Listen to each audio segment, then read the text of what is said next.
கிறிஸ்துவுக்குள் மிகவும் அன்பாக அழைக்கப்பட்ட அன்புக்குரிய சகோதர சகோதரிகளே, நம்முடைய பிதாவாகிய தேவனுக்கும் கர்த்தராகிய இயேசு கிறிஸ்துவுக்கும் மகிமை உண்டாவதாக. லேப்டாப் எட்டுன்னு வந்த உடனே பெரிய சப்ஜெக்ட் பேச போறாருன்னு நினைக்காதீங்க. ரொம்ப சின்ன சப்ஜெக்ட் தான். ஸோ என்னன்னா, இது நம்ம 2வது வால்யூம்ல வந்து நம்ம பார்த்துட்டு இருக்கிறோம்.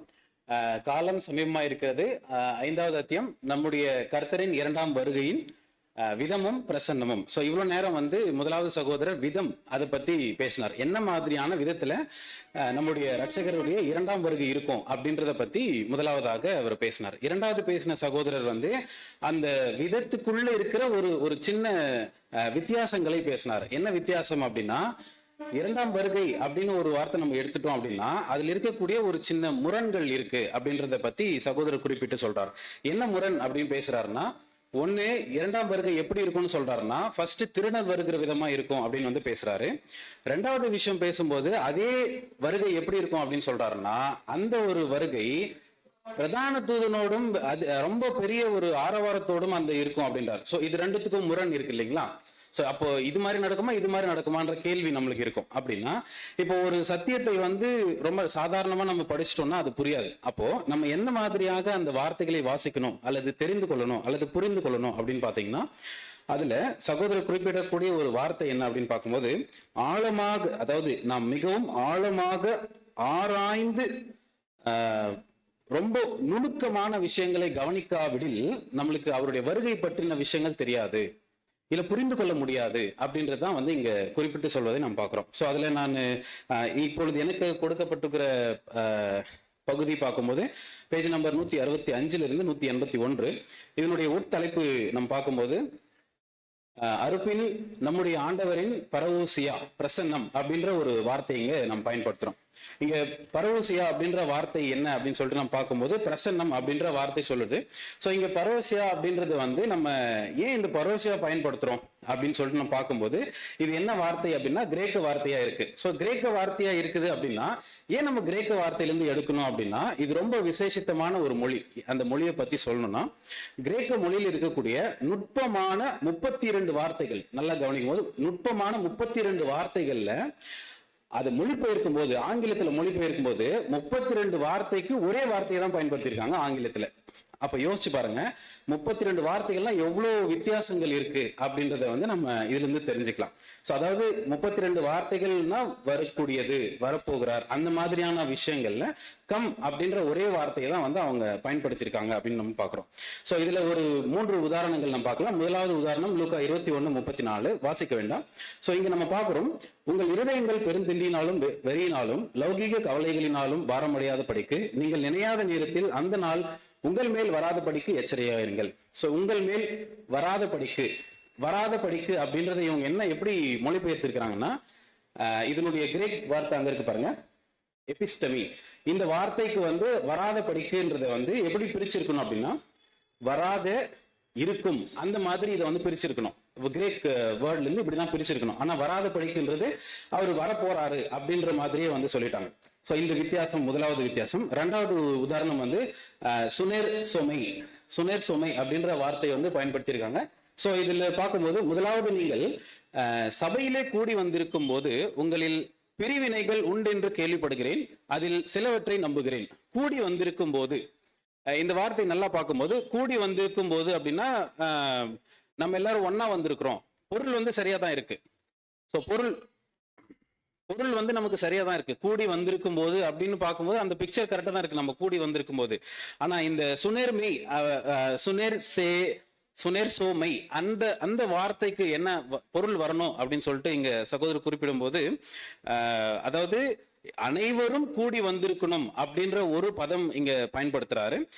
2வது விஷயம் எப்படி பயன்படுத்துறாரு அப்படின்னா, இந்த ஒரு வார்த்தை முதலாவதாக ஒரு வகுப்பார் வந்துட்டு பிறகு இந்த மறுபடியும் இன்னொரு வகுப்பார் வருவதை குறித்துதான ஒரு பொருளும் இந்த ஒரு கிரேக்க பதத்துக்கு இருக்கு அப்படின்னு சொல்லிட்டு நான் பாக்குறோம். சோ இதை வந்து கம் டுகெதர் அப்படின்னு சொல்லிட்டு ரொம்ப ஷார்ட்டா வந்து இங்கிலீஷ்ல முடிச்சிருக்காங்க. நெக்ஸ்ட் 3வது பார்க்கும்போது, சோ நமக்கு இந்த பாடத்துல நம்ம பார்க்க இருக்கக்கூடிய ஒரு உதாரணம் வந்து 2 தெசலோனிக்கேயர் 2ஆம் அதிகாரம் 2ஆம் வசனம், கிறிஸ்துவினுடைய நாள் சமீபமாய் இருக்கிறதாக சொல்லப்பட்டால். சோ சமீபமாய் இருக்கிறதாக சொல்லப்பட்டால், இந்த விஷயம் பாருங்க, சமீபமா இருக்கிறதாக. ஆனா இங்க என்ன சொல்லிட்டாங்கன்னா, அதோடைய இங்கிலீஷ் டிரான்ஸ்லேஷன் பாத்தீங்கன்னா Christ is at hand. So நம்ம இரண்டாம் பகுதி நம்ம இந்த வால்யூம் படிக்கும்போது கூட அதோடைய தலைப்பு காலம் சமயமா இருக்கிறதுனா அட் ஹேண்டுன்னு தான் வந்து நம்ம சொல்றோம். ஆக்சுவலி அது மொழிபெயர்ப்பு வந்து அந்த மாதிரி மொழிபெயர்க்க கூடாது அந்த இடத்துக்கு சரி. ஆனா இந்த வசனத்துக்கான மொழிபெயர்ப்பு பரோஷியா அப்படின்ற வார்த்தைக்கு இந்த இடத்துல அட் ஹேண்ட் அப்படின்றது வரக்கூடாது. சரிங்களா? ஸோ இந்த மாதிரி இவ்வளோ விதமாக வந்து நம்மளுக்கு இருக்கு அப்படின்றத நம்ம பார்க்குறோம். ஸோ டோட்டலா நியூ டெஸ்டமெண்ட்ல வந்து 24 முறை நம்மளுக்கு இது பதிவு பண்ணப்பட்டிருக்கு. அதுல முதல் 5 பார்க்குறோம் இல்லைங்களா? முதல் 5. ஸோ இதுல வந்து முதல் 5 மட்டும் தான் சரியாக இதை வந்து மொழிபெயர்த்திருக்கிறாங்க அப்படின்னு சொல்லி பார்க்கிறோம். அதுல வந்து 1 கொரிந்தியர் 10:10 சரீரத்தின் தோற்றம் அதை குறித்தும், பிலிப்பியர் 2:12 சமீபமா இருக்கும் போதும், 1 கொரிந்தியர் 16:17 வந்திருந்ததற்காக, நெக்ஸ்ட் 4:5 வந்து 2 கொரிந்தியர் 7:6-7 வந்து வந்ததினால். இந்த வசனங்கள் எல்லாம் பார்க்கும்போது கரெக்டா பிரசன்னம் அப்படின்ற வார்த்தையை வந்து பயன்படுத்தியிருப்பாங்க. ஆனா மீதி இருக்கிற ரிமைனிங் 19 வசனங்கள்லயும் பார்க்கும்போது நிறைய மாறுதல்கள் இருக்கு அப்படின்னு நம்ம பார்க்கிறோம். சரி, சோ இது ஏன் நம்ம பார்க்கிறோம் அப்படின்னா, உண்மையான பொருள் பரோஷாக்கு என்ன அர்த்தம் அப்படின்னு சொல்லிட்டு நம்ம பார்க்கும்போது, வந்து சேர்ந்த பிறகு இருக்கக்கூடிய பிரசன்னம், இதுதான் ரொம்ப முக்கியம். அதாவது வந்தாச்சு, வந்து சேர்ந்தாச்சு, அந்த டைமை பத்தி தான் அந்த பரோஷியா வந்து பேசுது, பிரசன்னம் அப்படின்றது பேசுது. அப்படின்னா நம்மளுக்கு வந்து திருடனை போல வருகிற விதமா வருகிறேன், பிளஸ் வந்து நான் ஆரவாரத்தோடு வருகிறேன்றதுக்கு வித்தியாசத்தை எப்படி புரிஞ்சுக்கலாம்னா இப்படிதான் நம்ம புரிஞ்சுக்க முடியும். ஸோ அப்போ வந்து சேர்ந்த பிறகு இருக்கக்கூடிய பிரசன்னத்தை தான் வந்து இந்த இடத்துல பயன்படுத்துறேன். ஸோ இப்போ இதுக்கு பிறகு ஒரு 2 உதாரணங்கள் பார்க்க போறோம். அந்த உதாரணங்கள்ல உங்களுடைய மைண்ட் எப்படி இருக்கணும்னா இந்த பாயிண்ட் தான் வந்து நம்மளுக்கு இருக்கணும். வந்து சேர்ந்த பிறகு இருக்கக்கூடிய பிரசன்னம், அந்த மாதிரியான எண்ணத்தோட இந்த வசனத்தை நம்ம வாசிக்கலாம். ஒரு 2 உதாரணங்கள் மட்டும். முதல் உதாரணம் மத்தேயு 24:3. இந்த வசனத்துக்குரிய கிரீக் வேர்டு பாத்தீங்கன்னா எபிஸ்கெப்சி அப்படின்ற வார்த்தையை வந்து இங்க பயன்படுத்துறாரு. வாசிக்கலாம். பின்பு அவர் ஒலிவ மலையின் மேல் உட்கார்ந்திருக்கையில் சீஷர்கள் அவரிடத்தில் தனித்து வந்து, இவைகள் எப்பொழுது சம்பவிக்கும்? உம்முடைய வருகைக்கும் உலகத்தின் முடிவுக்கும் அடையாளம் என்ன? எங்களுக்கு சொல்ல வேண்டும் என்றார்கள். இந்த கேள்வி அவங்க கேட்கறதுக்கான காரணம் என்ன? இது கொஞ்சம் ஆழமா உள்ள சகோதரர் வந்து குறிப்பிட்டு சொல்றாரு. சீஷர்கள் ஏன் இந்த கேள்வி கேட்கணும் அப்படின்னா, இயேசு கிறிஸ்து அடிக்கடி வந்து நான் 2ஆம் வருகையில வரப்போறேன், யோவான்லயும் வந்து யோவான் சுவிசேஷத்துல வந்து நம்ம பார்க்கும்போது, நான் போய் உங்களுக்காக ஒரு ஸ்தலத்தை ஆயத்தம் பண்ணின பின்பு மீண்டும் வந்து உங்களை நான் கூட்டிட்டு போறேன் அப்படின்னு சொல்றாரு. இந்த மாதிரி வார்த்தைகள் எல்லாம் கேட்ட உடனே சீஷர்களுக்கு என்ன ஆயிடுச்சுன்னா, திருப்பி இப்ப என்ன பண்ண போறாரு? நம்ம இருக்கும்போதே வந்துட்டு போறாரு அவரு, ஃபர்ஸ்ட் கம்மிங்ல திரும்பி வந்துட்டு போறாருன்ற ஒரு எண்ணத்துல தான் இந்த கேள்வியை கேட்கிறாங்க. நல்லா பார்க்கும்போது உட்கார்ந்து இருக்கையில் சீஷர்கள் அவரிடத்தில் தனித்து வந்து, இவைகள் எப்பொழுது சம்பவிக்கும், எப்ப நடக்க போகுது, இன்னும் எத்தனை வருஷத்துல நடக்க போகுது அப்படின்ற கேள்வியில் ஆர்வத்துல தான் போய் சீஷர்கள் கேட்கிறாங்க. அந்த இடத்துல வந்து உம்முடைய வருகைக்கும் அப்படின்ற வார்த்தை வந்து பயன்படுத்தியிருக்க கூடாது. அங்க வந்து என்ன வரணும்? வந்திருத்தல், அதாவது பரோஷியா, பிரசன்னம் அப்படின்ற ஒரு விஷயத்தை தான் வந்து இங்க சொல்லணும் அப்படின்றத நம்ம பார்க்கிறோம். சோ இது வந்து ஃபர்ஸ்ட் பிரசன்னம் அப்படின்றத வந்து குறிப்பிட்டு சொல்வதை நம்ம பார்க்கிறோம். சோ இப்போ இது ஒரு உதாரணம். இரண்டாவது உதாரணத்தை குறித்து நம்ம பார்க்கும்போது, பிரசன்னத்துக்கு ஒரு லிட்டரலா ஒரு எக்ஸாம்பிள் வந்து சொல்றாரு. என்ன லிட்டரலா உதாரணம்னா, இதுக்கு முன்னாடி பேசின சகோதரரும் சொல்லியிருக்கிறாரு. அதாவது கர்த்தர் உயிர் தெழுந்த பிறகு எவ்வளவு நாள் இருந்தாருங்க? உயிர் தெழுந்த பிறகு 40 நாள் இருந்தாரு. 40 நாள் ஃபுல்லாவே வந்து அவங்க கூட டே அண்ட் நைட் இருந்தாரா? அப்படின்னா கிடையாது. அதுலயே வந்து ரொம்ப நுணுக்கமா பாக்குற விஷயம் இருக்கு. அப்போ எப்ப தேவையோ அப்ப மட்டும்தான் என்ன பண்ணிருக்கிறார்? சீஷர்களோடு தனிச்சு இருந்திருக்கிறார், அல்லது சீஷர்களோடு பேசியோ அல்லது பகிர்ந்தோ இருந்திருக்கிறார். அப்ப 40 நாளும் முழுக்க இல்ல. அப்படி இருக்கும்போது அந்த 40 நாள்ல எப்ப அவர் பார்த்தாரு? முதல் அவங்கள பார்த்ததுக்கும் கடைசியா அவங்கள பார்த்ததுக்கும் இடைப்பட்ட காலம் 40 நாள். அப்படிதான் 40 நாள் நம்ம எடுத்துக்கணும். சரிங்களா? சோ அப்போ இந்த ஒரு விஷயத்தை வந்து ரொம்ப ஆழமா பார்க்கணும். அதாவது எப்ப தேவையோ அப்ப மட்டும்தான் வந்து வந்திருக்கிறார். இது வந்து இரண்டாவது உதாரணம். மூன்றாவது உதாரணத்துக்கு நம்ம போகும்போது மத்தேயு 24:27 இதுல வந்து, மின்னல் கிழக்கிலிருந்து தோன்றி மேற்கு வரைக்கும் பிரகாசிக்கிறது போல மனுஷகுமாரனுடைய வருகையும் இருக்கும் அப்படின்றத வந்து சொல்றாரு. இப்போ மின்னல் அப்படின்றது வந்து நம்ம சூரியன் சொல்லியாச்சு. ஆனா இந்த ஒரு மின்னலை குறித்து நம்ம பார்க்கும்போது யோசுவா கிட்ட கொஞ்சம் போயிட்டு வரணும். யோசுவா யாருங்க? சரி, மோசேக்கு அடுத்து இஸ்ரேல் ஜனங்களை வழிநடத்தின ஒரு மிகப்பெரிய ஒரு தலைவர். சோ இப்போ நியாயாதிபதி அப்படின்னு சொல்லிட்டு பாக்குறோம். ஆனா அவருக்கு எரிகோ பட்டணத்தை வந்து அவங்க வந்து கைப்பற்றும் போது ரொம்ப ஆழ்ந்து நம்ம பார்க்கும்போது இந்த மின்னல்ன்றதை குறிச்சு எப்படி சொல்றாரு பாருங்க. அதாவது மேற்கு வரைக்கும் வந்திருத்தலை பத்தி பேசலைங்க, பிரகாசிக்கிறத மட்டும் தான் பேசுறாரு. ரொம்ப நல்லா கவனிச்சோம்னா, மின்னல் கிழக்கிலிருந்து தோன்றி மேற்கு வரைக்கும் பிரகாசிக்கிறது போல, அது வந்ததை பத்தி பேசவே இல்லை. பிரகாசிக்கிறதுனா என்ன அர்த்தம்னா, இப்போ யோசுவா கிட்ட போய் பார்த்தோம்னா எரிகோ வந்து 7 நாள்ல எத்தனை முறை சுத்தணும்? ஒரு முறை 6 நாள் சுத்தணும். 6 நாளைக்கு ஒரு முறை சுத்தணும். 7வது நாள் 7 முறை சுத்தணும். அப்போ சொல்ற வார்த்தை நல்லா கவனிச்சு பாத்தீங்கன்னா, நீங்க எப்ப ஸ்டார்ட் பண்ணாத? அந்த வார்த்தை எப்ப ஸ்டார்ட் பண்ணாத? இதுல இருந்தே க்ளூ இருக்கு நம்மளுக்கு. எப்போ வந்து நோ எப்போ வந்து அவங்க ஸ்டார்ட் பண்ணோம்? அதாவது 7 முறை சுத்தணும். நல்லா யோசிச்சு பாருங்க. ஒரு நாளைக்கு ஒரு முறை தான் சுத்துறாங்க. எத்தனை லட்சம் பேர் இருக்கிறாங்க? ஒரு பட்டணத்தை சுத்தி வரணும். சரிங்களா? 26 லட்சம் பேர் கிளம்பும் போதே இப்ப எவ்வளவு பேர் இருப்பாங்கன்னு தெரியாது. அப்போ ஒரு பட்டணத்தை சுத்தணும்னா ஒரு ரவுண்டுக்கு எவ்வளவு நேரம் ஆகும் நம்மளுக்கு சொல்லவே முடியாது. அப்ப 7 முறை சுத்தணும். ஆஹ் அந்த வார்த்தை தான் எதிர்பார்க்கிறேன் நான். கிழக்கு வெளுக்கும் முன்னே, அதுதான் வார்த்தை. கிழக்கு வெளுக்கும் முன்னே அப்படின்னா என்ன அர்த்தங்க? சூரியன் வந்தாச்சு. எப்போ வந்தாச்சுன்னா அது லிட்ரலி நம்மளுக்கு வரல. நல்லா 5:30 மணிக்கு நம்ம பார்க்கும்போது வெளிச்சமா தான் இருக்கு. அப்ப சூரியன் இருக்கா? அப்போ சூரியன் கிடையாது. இதுதான் பிரசன்னம். அதாவது என்ன சொல்றாருன்னா, பிரசன்னத்துக்கு முன்னாடி இருக்கக்கூடிய நேரம் என்னன்னா, அதாவது அவங்க கிழக்குல இருந்து தோன்றி ஆனா இன்னும் தோன்றல. அங்க யோசுவா கிட்ட சொல்லும் போது மின்னல், அதாவது கிழக்கு வெளுக்கும் முன்னேன்னா வெளிச்சம் ஆயிருச்சு. ஆனா இன்னும் வரல, சூரியன் வரல. இதுதான் வந்து அங்க குறிப்பிட்டு சொல்றாரு. இந்த இடத்துல சொல்றதும் மின்னல் கிழக்கில் இருந்து தோன்றி மேற்கு வரைக்கும் பிரகாசிக்கிறது போல மனுஷகுமாரனுடைய வருகையும் இருக்கும். அப்போ அவருடைய பிரகாசம் எப்போ இருக்கும் அப்படின்னு சொல்றாருன்னா, அதுக்குன்னு ஒரு டைம் இருக்கு. அந்த டைம் குறிச்சு பேசுறதுக்காக தான் என்ன வசனம் எழுதுறாருன்னா, நான் பிரதான தூதனுடைய சத்தத்தோடு நான் வந்து என்ன பண்றேன், வரேன் அப்படின்னு சொல்றார். அப்போ இந்த விஷயத்துல பிரகாசிக்கிறதுன்றத பத்தி பேசும்போதுதான் நான் திருடனை போல வருகிறேன் அப்படின்னு சொல்றார். அப்போ இதுல இருந்து நம்ம என்ன தெரிஞ்சுக்கிறோம் அப்படின்னா, கண்டிப்பா இவருடைய வருகை வந்தாச்சு. ஆனா வருகைக்கும் அவருடைய பிரசன்னத்துக்கும் என்ன இருக்கு?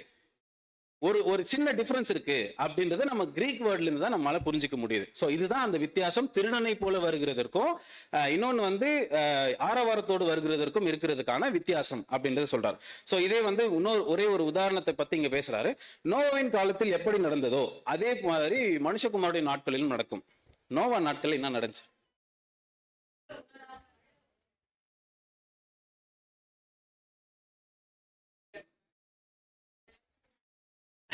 அந்த பிக்சர் பார்த்தா என்ன தெரியுதுங்க? ஜலப்பிரளயம் வந்துச்சு, எல்லாரும் உள்ள போயிட்டாங்க. இது வரைக்கும் தான் நம்ம தெரிஞ்சோம். ஆனா உண்மையிலே இதை பத்தி தான் கர்த்தர் பேசியிருப்பாரா? ஜலப்பிரளயம் வந்ததை பத்தி பேசியிருப்பாரா? இல்லைன்னா வந்து அவங்க உள்ள போறதை பத்தி, இல்ல விலங்குகளை கூப்பிடுறதை பத்தி தான் பேசியிருப்பாரா? இங்க நோவாவின் காலத்தில் எப்படி நடந்ததோன்னா எதை பத்தி பேசுறாருங்க?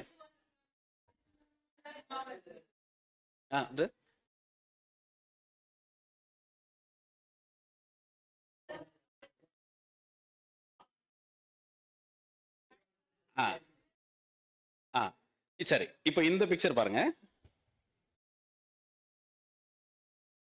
இது இது இது இது இது பாருங்க. லோத்தினுடைய நாட்கள் நடந்து போலும் நடக்கும். ஜனங்கள் புசித்தார்கள், குடித்தார்கள், கொண்டார்கள், விற்றார்கள், நட்டார்கள், கட்டினார்கள். இப்ப யாருன்னா கவனிச்சாங்களா? இது லோத்தினுடைய நாட்கள். இப்ப ஏன் நம்ம எடுக்கிறோம் அப்படின்னா, நோவாவும் மற்ற அவங்களுடைய ஃபேமிலியும் வந்து என்ன பண்றாங்க? பிரசங்கம் பண்றாங்க. யாருன்னா கேக்குறாங்களா? என்ன கேக்குறாங்களா அப்படின்னா, இதுதான் வந்து சகோதரர் வால்யூம்ல பேசும்போது, அதாவது இதை குறிச்சு விளக்குனா கூட அவங்களால என்ன பண்ண முடியலன்னா அதை கவனிக்காம பரியாசம் பண்றாங்களா? பரியாசம்னா யாரும் அவ்வளவா வந்து ரொம்ப சீக்கிரமா கோதுமை மணியை வந்து சேர்க்க முடியாது. அவ்வளவு கடினம். ஏன்னா நோவாவுடைய நாட்கள்ல வந்து இந்த மாதிரியான விஷயங்கள் நடந்திருக்கு அப்படின்னு பாக்குறோம். சோ அப்போ அவர் பிரசங்கம் பண்றாரு. யாருன்னா கேட்டாங்களான்னா ஒரே ஒருத்தர் கூட என்ன பண்ணல, கேட்கல. சரிங்களா? இதை குறிச்சுதான் வந்து நம்ம இதுல நமக்கான பாடம் என்ன அப்படின்னு சொல்லிட்டு நம்ம பார்க்கும்போது, இப்போ நாம எதை எதிர்த்து இருக்கிறோம்? காலையில இருந்து நம்ம பார்த்துருக்கோம் இல்லைங்களா? ஒரு மகா உபத்திரவம் அப்படின்னு குறிச்சு நம்ம பார்த்திருக்கோம். இப்போ நோவாவின் நாட்கள் நடந்தது போலன்னா ஜலப்பிரளயம் வருமா? ஜலப்பிரளயம் வருமா? கண்டிப்பா ஜலப்பிரளயம் வராது. அப்ப என்ன வரும்? மகா உபத்திரவம். அது எப்படி இருக்கும் அப்படின்னா, இந்த வசனம் வாசிக்கலாம். செப்பனியா 3:8.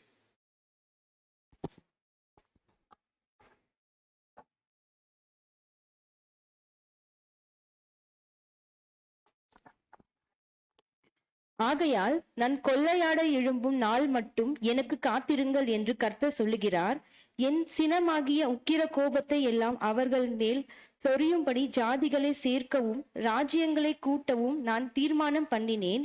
பூமியெல்லாம் என் எரிச்சலின் அக்னியினால் அழியும். சோ இங்க சொல்ற வார்த்தை என்னன்னு பார்க்கும்போது உக்கிரமான கோபத்தை எல்லாம் பிளஸ் வந்து என்ன சொல்றாருன்னா எரிச்சலின் அக்கினியினால் அழியும். சோ அப்போ நம்ம எதை எதிர்த்து இருக்கிறோம்? நம்ம இப்போ ஒரு மிகப்பெரிய ஒரு மகா உபத்திரவத்தை எதிர்த்து நம்ம இருக்கிறோம், சரிங்களா? அதுக்கு ரொம்ப நாள் இருக்குங்களா அப்படின்னு கேட்டா கிடையாது. ரொம்ப ரொம்ப கொஞ்ச காலம் அல்லது கொஞ்சம் வருஷங்கள் அப்படின்றதான் நம்ம அந்த பதத்தை வந்து பயன்படுத்தணும் அப்படின்னு நம்ம பாக்குறோம். சோ அப்போ இந்த உதாரணங்கள் எல்லாம் நம்ம பார்த்தோம். இதெல்லாம் நம்ம பார்க்கறதுக்கான காரணம் என்ன?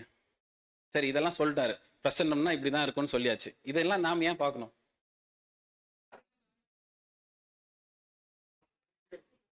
இந்த பிரசன்னம் குறித்து அல்லது பரோஷியா குறித்து சொன்ன வார்த்தையிலே நம்மளுக்கு ஒரு அட்வைஸ் வந்து கொடுக்கிறார். எப்படி கொடுக்கிறார் பாருங்க. மத்தேயு 24:42, உங்கள் ஆண்டவர் இன்ன நாளிகையிலே வருவார் என்று நீங்கள் அறியாது இருக்கிறபடியால் விழித்திருங்கள். சோ அப்போ உங்களுக்கு தெரியுமா அவர் வரதை பத்தி? தெரியுமா? தெரியாது. அப்போ நம்ம என்ன செஞ்சாகணும்? விழிச்சிருக்கணும். சோ எப்படி ஒருவேளை நம்ம விழிச்சிருந்தா நம்மளுக்கு என்ன கிடைக்கும், விழிக்காம இருந்தா நம்மளுக்கு என்ன கிடைக்கும், அது பார்த்துட்டோம்னா ரொம்ப தெளிவா நம்ம இருக்கலாம், சரிங்களா? அப்போ ஒருவேளை நம்ம விழிக்காம இருந்தா நம்மளுக்கு என்ன கிடைக்கும்? கதவு அடைக்கப்படும். ரொம்ப விசேஷமான ஒரு வார்த்தை என்ன சொல்றாருன்னா, ஒருவேளை நம்ம விழிக்காம இருந்தோம் அப்படின்னா இதை விழிக்கும் போது கிடைக்கக்கூடிய பலனை வச்சுதான் நம்ம ஆப்போசிட் பார்க்க முடியும். விழிக்கும் போது நம்மளுக்கு என்ன பலன் இருக்குன்னு சொல்றாருன்னா, ஒவ்வொரு சத்தியமும் விடியற் காலத்து வெளிச்சம் போல் நமக்கு கொடுக்கப்பட்டு வருகிறது. ஒவ்வொரு சத்தியமும் விடியற் காலத்து வெளிச்சம் போல் நமக்கு கொடுக்கப்பட்டு வருகிறது. சூரியன் முழுமையாக உதித்து தன் கதிர்கள் மூலம் அனைவரையும் ஆசீர்வதிக்க இன்னும் வெகு வருடங்கள் இல்லை. அப்போ நம்மளுக்கு கொடுக்கிற அவருடைய ஸ்டேட்மெண்ட் என்ன சொல்றாருன்னா, நம்ம விழித்திருக்கும் போதுதான் நமக்கு சத்தியமே கொடுக்கப்படுதுன்றார். விழிச்சிருந்தாதான் நம்மளுக்கு சத்தியமே புரியும். அதுக்கப்புறமா தான் நம்ம என்ன பண்ண முடியும், அவருடைய வருகை பத்தியே தெரிஞ்சுக்க முடியும். விழிக்காம இருந்தோம்னா அவர் சத்தியமே முதல்ல புரியாது. சத்தியமே புரியாதப்போ அவருடைய பிரசன்னம் பத்தி நம்ம எப்படி புரிஞ்சுக்க முடியும்? அப்போ அவருடைய பிரசன்னம் பத்தி நம்மளுக்கு தெரியலன்னா அப்ப அந்த வரக்கூடிய அந்த எரிச்சலை பத்தி நம்மளுக்கு என்ன தெரியும்? அப்போ ரொம்ப சாதாரணமா நம்ம என்ன பண்ணிடுவோம், போய் விழுகைக்குள்ள போயிடுவோம் அன்புக்குரிய சகோதர சகோதரி. சோ அவ்வளவு விழித்திருப்பது அவ்வளவு முக்கியமான ஒரு காரியமாக இருக்கு. சோ அதுல ஒரு சில வாக்கியங்கள் நமக்கு பயன்படுத்தும் போது ஒரு 4 விஷயங்கள் நடந்துட்டு இருக்கு இந்த ஒரு சுவிசேஷ யுகத்தினுடைய எண்ட் பாயிண்ட்ல. அறுவடை, முதலாவது அறுவடை, கோதுமை மணிகளை வந்து சேர்க்கக்கூடிய நேரம் மற்றும் மாபெரும் அறுவடையாளரின் பிரசன்னம். சோ அந்த பிரசன்னம் வந்து ஆல்மோஸ்ட் கிட்ட வந்தாச்சு. நெக்ஸ்ட் மூன்றாவது, நல்ல கோதுமை மணிகளை தூற்றி சலித்து எடுத்தல். சோ நல்ல கோதுமை மணிகளை என்ன பண்ணி ஆகணும், அது கரெக்டா வந்து செலக்ட் பண்ணி எடுக்கணும். அப்போ அப்படிதான் வந்து நம்மளுக்கு இன்னைக்கும் வந்து ஒரு 5 கோதுமை மணிகள் வந்து தேவன் நமக்கு ரொம்ப கிருபையா எடுத்திருக்கிறார். சோ கடைசியா வந்து கட்டுகளாக கட்டப்பட்ட பதர்களை சுட்டெரித்தல். இப்போ 5 பேர் உள்ள வராங்கன்னா என்ன அர்த்தம்? 5 பேர் வெளியே போறாங்கன்னு அர்த்தம். சோ பாருங்க, நம்ம எவ்வளவு விழிப்புடன் இருக்கணும்ன்றது எவ்வளவு அவசியமா இருக்கு பாருங்க. அப்போ உள்ள வராங்கன்னா வரக்கூடாதுன்னு சொல்லல, நம்ம எவ்வளவு முக்கியமா எவ்வளவு கவனத்தோட விழிப்போடு நம்ம இருக்கிறோம், அதுதான் முக்கியம். சோ அதுதான் வந்து சகோதரர் இங்க குறிப்பிட்டு சொல்வதை நம்ம பாக்குறோம். சோ நெக்ஸ்ட் வந்து இந்த பரியாசம் பண்ணுவதை குறித்து நம்ம நிறைய பார்த்தோம். இது பேதுரும் நமக்கு பேசியிருக்கிறாங்க. சோ இதுல பேதுருல வந்து முதலாவது நீங்கள் அறிய வேண்டியது, கடைசி நாட்களில் பரியாசக்காரர் வந்து தங்கள் சுய இச்சைகளின் படை நடந்து, சோ அந்த நோவா பேசினதை வந்து இவங்க இப்பயும் கேட்க மாட்டாங்க அப்படின்றதான் வந்து இங்க சொல்றாரு. சோ அதே போல வந்து கர்த்தர் இந்த வார்த்தையினுடைய ஒப்புமையை தான் வந்து இங்க பயன்படுத்துறத நம்ம பார்க்கிறோம். சோ இங்க ரொம்ப குறிப்பா வந்து ஒரே ஒரு வசனம் மட்டும் நம்ம வாசிக்கலாம். 2 பேதுரு 3:7 இப்பொழுது இருக்கிற வானங்களும் பூமியும் அந்த வார்த்தையினாலே அக்கினிக்கு இரையாக வைக்கப்பட்டிருக்கிறது. தேவபக்தி இல்லாதவர்கள் நியாயம் தீர்க்கப்பட்டு அழிந்து போகும் நாள் வரைக்கும் காக்கப்பட்டிருக்கிறது. இப்ப இந்த 4வது விஷயம் சொன்னார் இல்லைங்களா, அதாவது கட்டுகளாக கட்டப்பட்ட பதர்களை சுட்டெரித்தல். இந்த விஷயத்தை தான் வந்து இங்க 2 பேதுரு 3:7 வந்து பயன்படுத்துறாரு. சோ நியாயம் தீர்க்கப்பட்டு அழிந்து போகும் நாள் வரைக்கும் காக்கப்பட்டிருக்கிறார்கள். அப்போ உடனே நம்ம தெரிஞ்சிருமா நம்ம வந்து உண்மையிலே விழித்திருக்கிறோமா இல்லையான்றது தெரியுமா அப்படின்னா கிடையாது. எது வரைக்கும் தான் தெரியும்? மகோபத்திரம் வந்தாதான் நம்மளுக்கு தெரியும். அது வரைக்கும் என்ன பண்ணிருக்கிறாங்களாம், பத்திரமா இங்கதான் இருப்பாங்க, வந்துட்டு இருப்பாங்க, போயிட்டு இருப்பாங்க. ஆனா அவங்க அந்த பதர்ன்றது அவங்களுக்கு தெரியாது, யாருக்குமே தெரியாது நம்மளுக்கு, சரிங்களா? அப்போ எவ்வளவு விழிப்புடன் இருக்கணும் பாருங்க. சோ நெக்ஸ்ட் கடைசியா வந்து நீங்க சொல்லும் போது 2 பேதுரு 3:11 இப்படி இவைகள் எல்லாம் அழிந்து போகிறதா இருக்கிறபடியால் நீங்கள் எப்படிப்பட்ட பரிசுத்த நடக்கையும் தேவ பக்தியும் உள்ளவர்களா இருக்க வேண்டும். சோ நம்முடைய பரிசுத்த நடக்கை ரொம்ப ரொம்ப அவசியமாக இருக்கு அன்புக்குரிய சகோதர சகோதரிகள். சோ ஒரே ஒரு தீர்க்க தரிசன ஒப்புமை மட்டும் நம்ம பார்த்துட்டு இந்த பாடத்தை நிறைவு செய்யலாம். சோ தீர்க்க தரிசன சங்கிலி இணைத்தல், இது வந்து பேஜ் நம்பர் 179 இதை பத்தி பேசுறாரு. சோ இதுல வந்து ஃபர்ஸ்ட் 1914 காலையில நம்ம இந்த பாடம் கேட்டோம். 1914 என்ன வருஷம் இது? புறஜாதியாரின் காலம்ன்றதை விட இன்னும் தெளிவா சொன்னா எப்படி சொல்லலாம்னா, புறஜாதியார்களின் காலம், அதாவது ஆளும் உரிமை முழுமையா எடுக்கப்பட்டுச்சு. ஸோ அப்போ அதுக்கு மேல யாரும் என்ன பண்ண முடியாது, ஆளுகை செய்ய முடியாது. எங்கிருந்து பாபிலோன் சாம்ராஜ்யத்திலிருந்து ரோம சாம்ராஜ்யம் வரைக்கும் யாருமே என்ன பண்ண முடியாது, இருக்க முடியாது அப்படின்னு நம்ம பார்க்கிறோம்.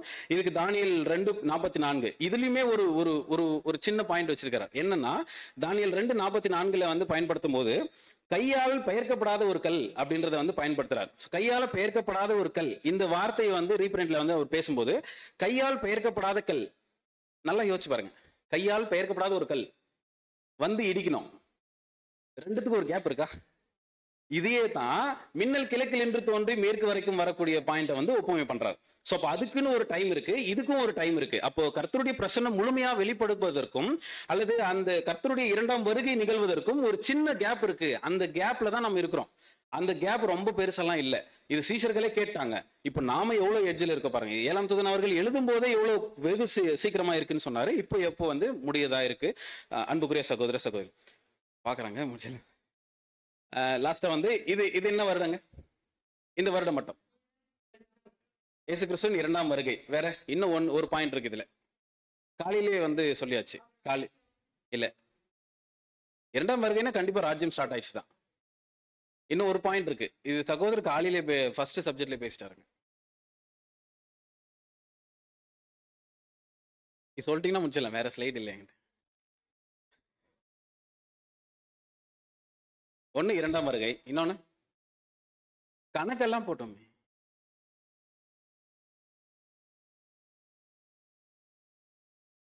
இழந்ததை திரும்ப கொடுக்கும் காலம். சோ அவங்களுக்கு வந்து மொத்தமா எல்லாமே எடுக்கப்பட்டது. சோ அவங்களுடைய ஆசீர்வாதமான காலம் வந்து அங்க துவங்குது அப்படின்னு பாக்குறோம். ஆனா இதுக்கு முன்னாடியே துவங்குச்சு. அந்த 1848 வந்து ஸ்டார்ட் ஆயிடுச்சு. சோ அங்கிருந்து துவங்கி அவங்களுக்கு திரும்ப கொடுக்கும் காலம் ஸ்டார்ட் ஆகி இப்போ ரொம்ப ஒரு பலமான ஒரு நாடாக நம்ம இன்னைக்கு வந்து அவங்க இருக்கிறாங்க. சோ நம்ம இஸ்ரேல் ஜனங்களை கவனிச்சோம்னாலே நம்ம எவ்வளவு சமீபமா இருக்குன்றதை நம்ம என்ன பண்ணிடலாம், தெரிந்து கொள்ளலாம் அப்படின்றத நம்ம பாக்குறோம். சோ இதான் வெளிப்படுத்தல் 14:1. இந்த ஒரே ஒரு வசனம் மட்டும் வாசிடலாம். பின்பு நான் பார்த்தபோது இதோ சீயோன் மலையின் மேல் ஆட்டுக்குட்டியானவரையும் அவரோடே கூட அவருடைய பிதாவின் நாமம் தங்கள் நெற்றிகளில் எழுதப்பட்டிருந்த 144,000 பேரையும் நிற்க கண்டேன். சோ யோசிச்சு பாருங்க, நம்ம எல்லாம் இப்ப எங்க இருக்க போறோம்? ஒருவேளை நாம் விழித்திருந்தால் நம்ம எங்க இருப்போம்? கண்டிப்பா அந்த 1,44,000 பேர்ல இருப்போம். ஒருவேளை நாம் விழிக்காம இருந்தோம்னா கண்டிப்பா அதுல நம்ம இருக்க முடியாது. அன்புக்குரிய சகோதர சகோதரிகளே, கடைசியான வார்த்தை, எஜமான் வரும்போது விழித்திருக்கிறவர்களாக காணப்படுகிற ஊழியக்காரரே பாக்கியவான்கள். இப்போ ஒருவேளை நாம் விழித்திருந்தவர்களாக இருந்தா நாம யாரு? இல்லைன்னா எவ்வளவு ஆபத்துன்னு நம்மளுக்கு சொல்லவே முடியாது. அப்போ பாக்கியவான்கள், அவர் அறை கட்டி கொண்டு அவர்களை பந்திருக்க செய்து சமீபமாய் வந்து அவர்களுக்கு ஊழியம் செய்வார் என்று மெய்யாகவே உங்களுக்கு சொல்லுகிறேன். மிகப்பெரிய ஆசீர்வாதம் நமக்கு காத்துட்டு இருக்கு. சோ இப்படியாக இந்த ஒரு வார்த்தைகளை கொடுத்த பிதாவாகிய தேவனுக்கு கர்த்தராகிய இயேசு கிறிஸ்து மூலமாக நன்றிகளையும் துதிகளையும் நாம் ஏறெடுத்துக் கொள்ளலாம். சோ இந்த ஒரு வாய்ப்பை அளித்த சபையாருக்கும் கூட என்னுடைய தாழ்மையான வணக்கத்தை தெரிவித்துக் கொள்கிறேன்.